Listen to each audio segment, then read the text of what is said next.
bienvenue dans ce premier mouvement de cette symphonie des 34. Alors, ce premier opus de la centaine, elle porte son nom, c'est 100 battements sur un tempo qui va être plutôt ternaire. Et ça va nous amener à trouver une expansion cellulaire et retrouver le corps comme dans sa dimension hydraulique, on va dire. Donc ce premier mouvement, c'est vrai, on pourrait se dire, tiens, cette centaine, elle arrive en premier alors que peut-être elle devrait terminer les 34.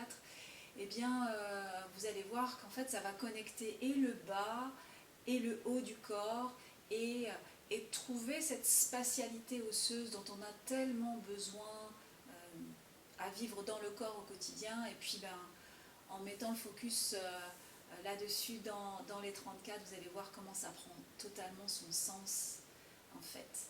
Donc, on va basculer de la contraction musculaire à la qualité des appuis. Et c'est ça qui va nous permettre, en fait, de pouvoir lâcher, on va dire, le morcellement corporel et toucher à la globalité. Et donc de cette mise en espace global. Ça demande du courage d'aller lâcher le contrôle musculaire, mais ce qu'on a derrière, eh bien, c'est une puissance qui va être décuplée.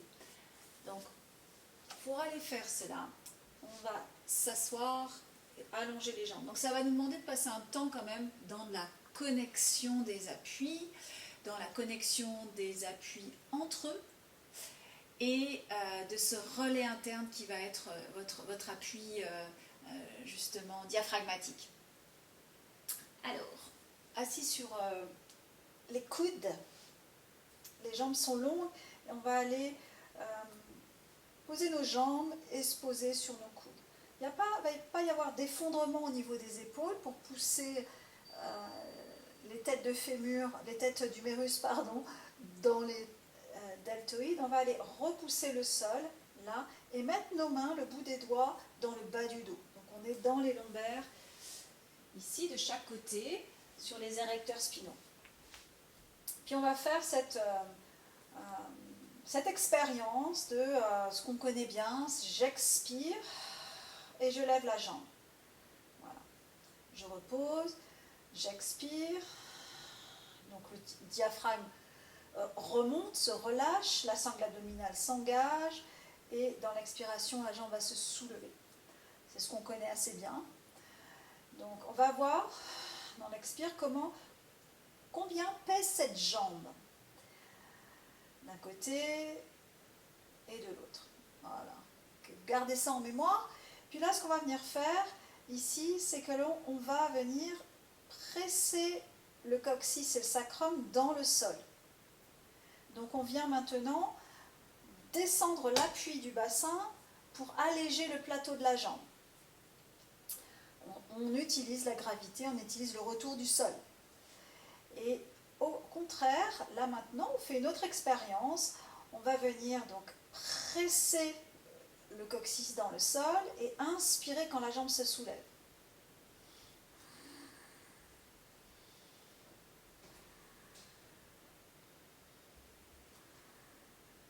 Faites votre expérience, voilà. Et puis on va refaire ce qu'on a fait juste avant, donc j'expire et je lève la jambe. J'expire et je lève la jambe. Et alterner entre, maintenant je compresse le sol et j'allonge ma jambe en même temps que j'inspire à l'opposé. Je vais inspirer dans mes doigts et la jambe se soulève. Observez la différence de poids lorsqu'on utilise la compression abdominale ou alors on utilise l'expansion diaphragmatique. Faites votre expérience avec ça. Et vous pourriez sentir sous vos doigts, là, que ça reste, c'est ferme mais c'est pas tendu. Et c'est pas mou en même temps dans vos érecteurs spinaux. Si vous expirez et que la jambe se lève, et lorsque vous pressez le sol avec votre sacrum et que la jambe se lève, ça devrait rester détendu. Voilà. Okay. Et puis on va le faire d'une autre manière, c'est-à-dire on va faire une rétroversion, donc on va allonger le coccyx. Des fois j'entends cette consigne allonger la queue du chat. Voilà, si vous connaissez cette consigne, vous savez de quoi je parle et d'où elle vient. Et puis d'expirer, si vous voulez engager conjointement le diaphragme, le transverse et le périnée, faites-le. Expirez, levez la jambe, reposez. Expirez, engagez transverse et en allongeant la queue du chat, donc on allège le coccyx vers les talons. Expire et on lève l'autre jambe. Voilà. Maintenant on efface ça. On presse le coccyx dans le sol, donc on affirme l'appui du coccyx.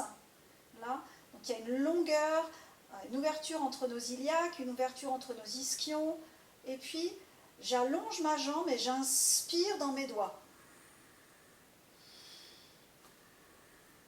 Observez la différence. Ouais.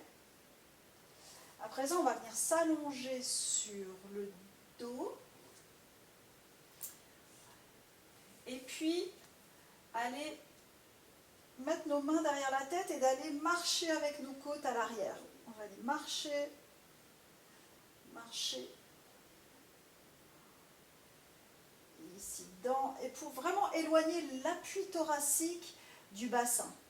J'éloigne l'appui thoracique de mon bassin. Très très long. Là. Les bras vont se poser à terre. Donc j'ai une petite pronation des bras pour pouvoir aller déployer mon omoplate loin de ma colonne thoracique et mettre cette écharpe tissulaire qui relie les rhomboïdes, les sous-scapulaires, la coiffe des rotateurs et puis vos triceps à vos mains, plus long possible. Et là maintenant on a un autre appui, on a l'appui des bras, l'appui du sacrum, l'appui de l'arrière-cœur et l'appui de la tête, et on va presser le sacrum, je descends le plateau de mon bassin pour que le plateau de ma jambe s'allège. Et je vais inspirer dans le bas du dos, dans l'ouverture de ces basses côtes,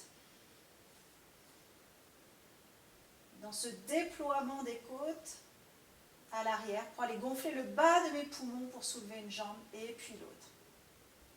Voilà. Bien. À présent, les bras maintenant vont s'allonger tellement, s'avancer, que ça va créer cette écharpe tissulaire entre mes bras où je vais aller pouvoir déposer maintenant l'arrière de mon cœur dedans. Donc ce n'est pas une tête qui part en avant, au contraire, je vais même pouvoir aller mettre une main derrière et retrouver cette longueur de ma gorge et trouver une cohérence de flexion entre mon coccyx et l'arrière de mon crâne. Voilà. Donc ça va me demander d'être longue dans les lombaires et d'être longue dans les cervicales. Ça va être ces deux endroits qui vont venir faire la flexion. L'espace thoracique est déjà une flexion, donc on ne va pas l'exagérer, on va au contraire la laisser là, utiliser cet appui et venir faire cette flexion donc de ce hamac lombaire et de ce hamac cervical. Et ça ne veut pas dire de faire une rétroversion. Là où le corps est coupé en deux, il n'y a plus les connexions des jambes avec le diaphragme à travers les psoas. La tête se repose, les bras s'allongent. Et donc, j'ai vraiment une opposition entre la pulpe de mes doigts et l'arrière du cœur. Et je vais venir injecter de l'air là-bas derrière. Et plus la flèche de mon pubis va aller vers mes pieds, plus mes abdominaux vont pouvoir être utilisés comme un trampoline abdominal. Et de venir commencer à battre les bras. Et j'investis dans mes appuis du bassin, mes appuis de l'arrière-cœur. Et on repose.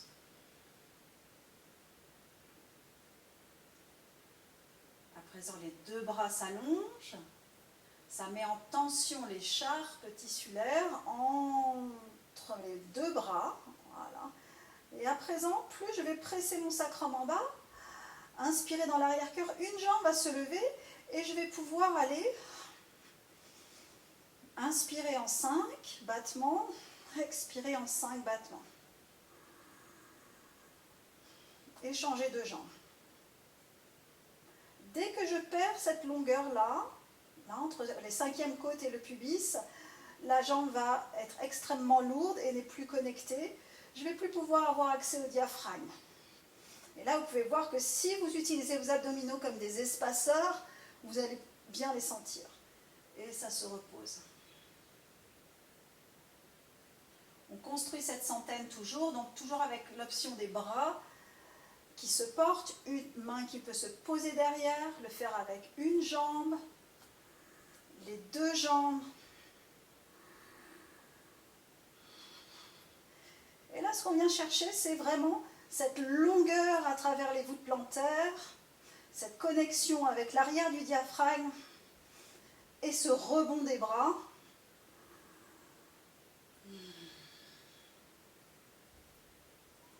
Et dans ce rebond des bras, c'est vraiment un rythme ternaire, donc ça va être 1, 2, 3, 1, 2, 3. Si je le fais au ralenti, on va se retrouver 1, 2, 3, 1, 2, 3, comme un trampoline.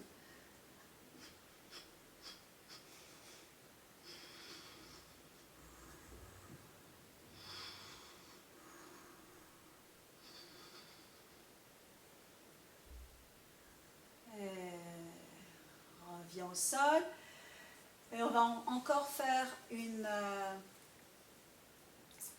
on va venir le refaire avec, on va faire une quarantaine, pas une centaine. Moi, ce qui m'aide, c'est vraiment de prendre appui sur mes coudes et d'aller déposer vraiment l'arrière de mes côtes le plus loin possible de mon sacrum. Comme ça, j'ai 2 appuis, 2 ancrages, et j'ai la toile de mes lombaires, voilà, qui peut se tendre comme un hamac. Ma colonne lombaire vient se déposer dedans. Donc, et pour trouver vraiment la globalité du corps qui s'organise dans sa tension grâce aux points d'appui qui sont des compressions.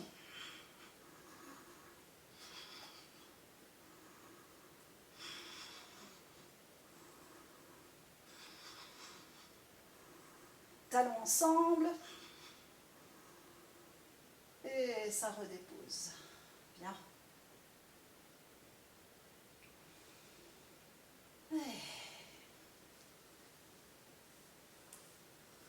Ok. Donc voilà pour cette centaine qui se construit, c'est comme un marathon. Quand on n'a pas l'habitude de courir, eh bien on ne va pas partir sur 42 km. On va commencer par des 5 km et c'est exactement ça que l'on est en train d'explorer ensemble. C'est pose les jalons, pose les appuis, assainit les appuis terrestres et le corps va s'organiser depuis cet endroit-là. L'importance de comprendre, c'est que pour passer d'une vision où c'est mes abdominaux qui font tout et c'est ça que je dois serrer dans le mouvement et dans la centaine par exemple, ok, je desserre les abdominaux parce que les tissus mous sont responsables de la distance entre mes os. Et pour cela, ça veut dire qu'il faut que j'arrête de contracter en fait, que mes tissus peuvent se contracter d'eux-mêmes et se mettre en tension et dans la bonne tension. Donc je n'ai besoin en fait que de me poser dans mes appuis, assainir mes appuis, créer une distance osseuse et d'aller plutôt utiliser mon diaphragme. Et vous savez que votre diaphragme en fait n'est pas un dôme régulier comme cela, il descend un peu à l'arrière et ce qui va se passer, c'est que le bas de vos poumons postérieurs, c'est l'endroit où vous avez le meilleur échange gazeux. Donc on va vouloir aller ouvrir ces poumons à l'arrière, c'est exactement ce que la centaine peut nous offrir, et plein d'autres mouvements des 34 d'ailleurs, c'est cette ouverture du coffre arrière, vraiment.